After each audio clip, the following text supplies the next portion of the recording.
आज 1 मई को मजदूर दिवस के रूप में मनाया जाता है। उज्जैन को भी मिलों और मजदूरी राजनीति केंद्र के रूप में जाना जाता है। आज मिलों और मजदूरों की स्थिति पर पेश है सिटी चैनल की विशेष रिपोर्ट। मजदूर दिवस पर शहर में ना मिल्स रहे, ना मजदूर रहे, ना ही मजदूर दिवस की सरगर्मियां रही। शहर को अब मजदूर के हितों से कोई लेना देना नहीं है। कामरेड रमेश शर्मा बताते हैं कि इन दिनों चामुंडा माता मंदिर के ठीक सामने जो पशुपतिनाथ का विशाल परिसर है, वहाँ कभी इंदौर टेक्सटाइल मिल हुआ करता था, जो कभी विनोद, विमल और दीपचंद मिल त्रयी का दीपचंद मिल हुआ करता था।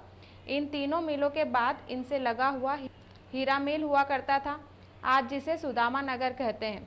इसकी एक अंदरूनी बस्ती को विनोद मिल की चाल कहते थे। इसी तरह हीरा मिल से लगी हुई हीरा मिल की चाल भी थी। इन चालों में मिलों के मजदूर रहा करते थे।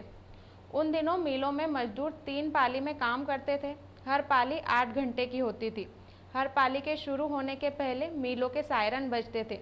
इसके साथ ही मिलों के फाटक हजारों मजदूर उगलते और निगलते थे। यहाँ काम करने वाले अस्थायी मजदूर को बदली और स्थायी को जातू कहते थे। इन्हें वेतन 2 हिस्सों में मिलता था, छोटे को खर्ची और बड़े को पगार कहते थे। मजदूरों के लिए बीमा अस्पताल भी हुआ करते थे। मिलों में कैंटीन भी हुआ करते थे। उज्जैन में मिल मजदूर आंदोलन बहुत मजबूत हुआ था। बरसों तक मजदूर आंदोलन पर कम्युनिस्ट पार्टी का असर रहा। उस दौर में कॉमरेड राम सिंह बहुत बड़ा नाम था। कॉमरेड राम सिंह को सन 1942 में स्टेट बदर किया था। मजदूरों ने गोपाल मंदिर पर जबरदस्त मोर्चा निकाला था। उस अवसर का फोटो आज भी मजदूर सभा के ऑफिस में लगा हुआ है। कॉमरेड राम सिंह के अलावा comrade Bansidhar Azad, comrade Kashiram, comrade Jugnan Khan, comrade बड़े और छोटे जोगेलकर, कॉमरेड छगनलाल बड़े चर्चित नाम थे। उन दिनों मजदूर नेता एक साथ 2 मोर्चे पर लड़ते थे, मजदूर आंदोलन और स्वतंत्रता संग्राम। कम्युनिस्ट पार्टी के अलावा कांग्रेस की इंटक मजदूर संघ की भी खासी पकड़ बन गई थी। मजदूर संघ के बड़े नामों में वहीद भाई और हीरालाल शर्मा प्रमुख थे। बाद में जनसंघ ने मजदूर संघ के नाम से एंट्री की।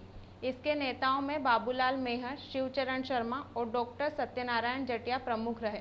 कोई 27 साल पहले मिलों की चिमनियों ने धुआं उगलना बंद कर दिया। हजारों मजदूर सड़कों पर आ गए।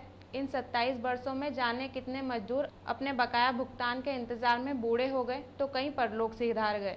अलबत्ता कुछ महीने पहले बड़ी अदालत के फैसले से मजदूरों में 2 साल के अंदर बकाया भुगतान की उम्मीद बनी है। हर साल तो मजदूर दिवस जैसे तैसे मन कर मजदूर दिवस के उस दौर की याद ताज़ा कर ली जाती थी, जब शहर की सड़कें लाल झंडों से पट जाया करती थी। मगर इस साल तो कोरोना की मेहरबानी से खुली सड़क पर इंकलाब जिंदाबाद के नारे भी नहीं सुनाई देंगे। सन्नाटे में गम हो गया। इस साल का मजदूर दिवस सिर्फ हमारे शहर में नहीं बल्कि पूरी दुनिया में इसी तरह का रहा। सिटी चैनल के लिए कामरेड रमेश शर्मा और पुष्करण दुबे की विशेष रिपोर्ट।